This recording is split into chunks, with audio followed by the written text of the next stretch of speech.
Don't worry, we're at least a third of the way through.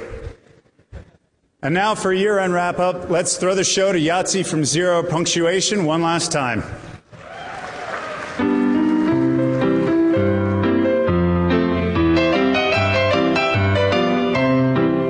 2007 was a significant year in gaming, which is disappointing because it's such a dorky number. I mean, 2000 you could respect, 2010, 2005 at a pinch, but 2007 just sounds like a year with red hair and huge plastic-framed spectacles who wonders why women don't seem to be impressed by his limited edition Big Daddy figurine. The year kicked off with the release of World of Warcraft Burning Crusade in January, further cementing 2007 as the year of the hopeless shut-in, offering new and interesting ways for the client base to continue sabotaging their own lives. It was also a year for pretenders to the Mamorpica throne, with the release of Lord of the Rings Online, Tabula Rasa, Hellgate London and Fury, but nothing can make a dent in WoW's monolithic market share, because if I took every opportunity to acquire World of Warcraft free trial CDs, I'd have enough to make an attractive fashionable cape and perhaps a matching hat. Meanwhile, on the console battlefield, it was a significant year for the PS3 more than any other. At the start of the year, she'd been freshly kicked out onto the stage to nervously dance for our amusement, and it was hard to shake the feeling that she wasn't quite ready for prime time. Her shows were too expensive and she only knew 2 songs, but over the last year, the girl's been exercising and eating properly, and I think it's fair to say she's become a decent rival to her peers, the Wii, who only knows like 4 or 5 songs, and the Xbox 360, who frequently comes onto stage drunk. Perhaps now there's decent competition, we'll have some decent concerts in 2008, and perhaps I should stop labouring this analogy before its tits fall off. It was also a year for mascots, with Mario as usual working off his tight little Mediterranean arse in 10 new releases, 17 counting Virtual Console, but the significance of this year is that it marked the point at which Mario buried the hatchet with old nemesis Sonic the Hedgehog in order to compete in a friendly sporting competition and presumably beat the living shit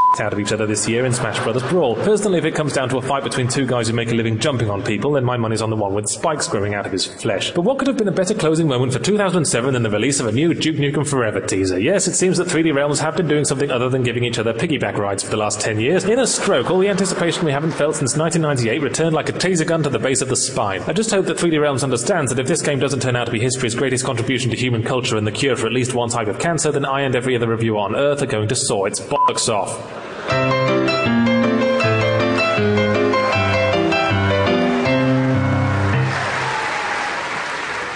Tonight's 4th nominee for Game of the Year is...